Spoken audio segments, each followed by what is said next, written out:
উজিরের গোপন সিন্ধুকে কি ছিল? হীরা জহরত নাকি চুরি করা সোনা? বাক্সটি খোলার পর যা দেখা গেল তা দেখে সুলতান নিজেই কেঁদে ফেললেন। সুলতান মাহমুদ গজনবী তার গোলাম আয়াজকে খুব ভালোবাসতেন। এতে অন্য মন্ত্রীরা হিংসায় জ্বলে পুড়ে মরত।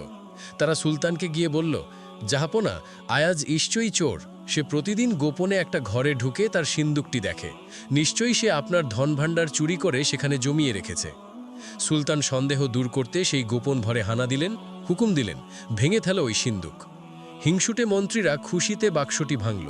সবাই ভাবল এক্ষুনি বেরিয়ে আসবে মণি মুক্তা। কিন্তু সিন্দুক খোলার পর সবাই স্তব্ধ। ভেতরে কোনো সোনাদানা নেই, আছে শুধু একটি ছেঁড়া পুরনো জামা আর একজোড়া ভাঙা জুতো। সুলতান অবাক হয়ে কারণ জিজ্ঞেস করলেন। আয়াজ চোখের পানি মুছে বললেন, জাহাপনা, আজ আমি মন্ত্রী, অনেক দামি পোশাক পরি, কিন্তু একসময় আমি ছিলাম সামান্য রাখাল।